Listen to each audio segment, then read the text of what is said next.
Hello, this is Chef John from foodwishes.com with Spanish farro. That's right, I love Spanish rice, but unfortunately it goes right to my hips. So I decided I would try the recipe using this ancient grain, which is much slower burning, higher in fiber, and I think nutritionally superior. But of course, none of that would even matter if it didn't also taste really good, which I am happy to report this did. So I am very excited to share this, and we'll go ahead and get started by rinsing our farro, which looks a little something like this. It sort of looks like brown rice, but I believe it's actually a very, very old variety of wheat. Which reminds me, I'm always a little bit amused when I hear it described as an ancient grain, since I'm pretty sure rice is older. But anyway, creative marketing terms aside, before we use this, what we're going to want to do is rinse it off in some cold water. So we will transfer that into a strainer and give it a very thorough rinsing under cold running water for about a minute or so. And what we'll do once that's set is transfer that on top of a bowl to drain while we put together the rest of the ingredients.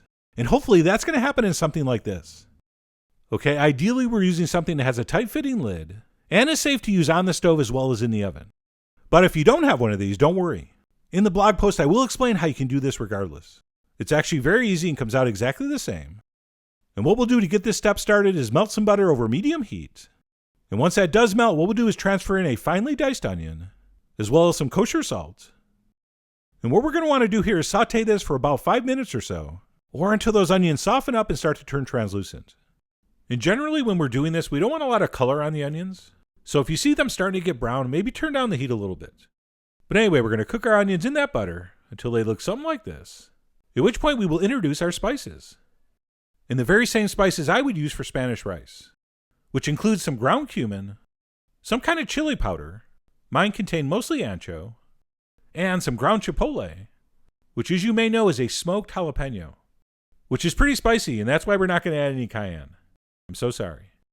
And what we'll do is stir those in, and staying on medium heat, we're going to saute that for about a minute. And the reason we do this little extra step is to sort of wake up those flavors in the spice, as well as infuse our butter a little more effectively.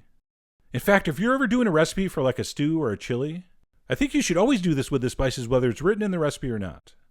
But anyway, like I said, we're going to cook those spices for about a minute, at which point we're going to do the exact same thing with some tomato paste. So we will toss in a few spoons of that, and saute it in that mixture for a couple minutes, for sort of the same reason. Sure, we could add our tomato paste when we add our broth, but I think by cooking it for a couple minutes, we do deepen that flavor a little bit. So for me, that little extra time is worth it.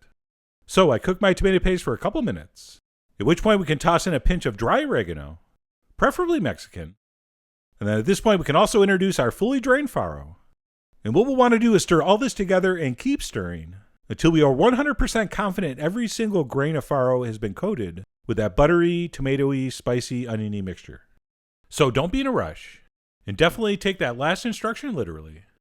And while you could do this with any spoon or spatula, I have to say the freakishly small wooden spoon really does an amazing job. Unfortunately, I can't tell you where to get one, since I want to be one of the few people that uses it. But the point is, no matter what you use, we'll want to stir that until every grain of farro is well coated. And then once that's been accomplished, we're going to do two things. We're going to go ahead and dump in our chicken broth, which was cold, by the way. No need to heat it up. And then speaking of heat, we want to raise our heat up to high because we want to bring this up to a simmer. And we will give that a stir. And if you did have any caramelization forming at the bottom of the pan, that's going to be deglazed by this liquid. So you got that going for you, which is nice.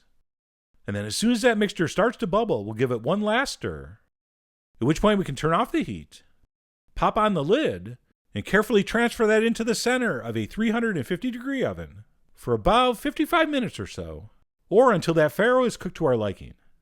And fair warning, or should I say farro warning. But anyway, when you pull off that lid, it's going to look a little weird. Right, you see that? It kind of looks like something went wrong. But that's only because we have not fluffed this with a fork yet, which is the next step as soon as we check to make sure this is cooked enough. So we'll want to grab a fork and dig in a little bit and give this a little taste to make sure it's tender. And mine was perfect.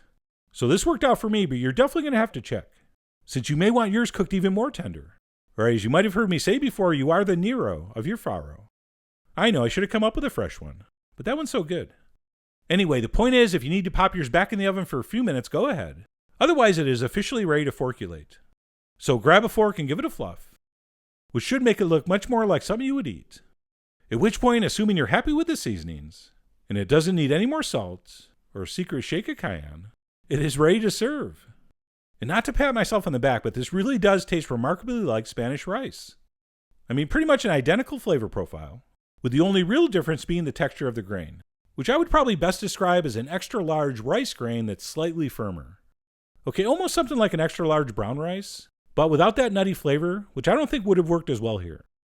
So I went ahead and proceeded to garnish my platter for some pictures. And since I had used some dried oregano, I went with some fresh oregano sprigs. And that, my friends, I think is some gorgeous grain. And as wonderful as this was just on the fork, you put this next to some refried beans, and you are enjoying one of the great combinations of all time. Not to mention one of the great vegetarian meals of all time. Except, I guess, for the chicken broth, and the lard and the beans. So I guess we have to go with almost vegetarian. But anyway, that's it. Spanish farro. If you like Spanish rice, you are going to love this. Just not as much as Spanish rice. But that's only because you're going to be comparing the two, which you shouldn't do. Alright, while inspired by that, this is its own amazing standalone dish. And as we covered at the beginning, as far as carb side dishes go, probably better for you. So I really do hope you give this a try soon. Head over to foodwishes.com for all the ingredient amounts and more info as usual. And as always, enjoy.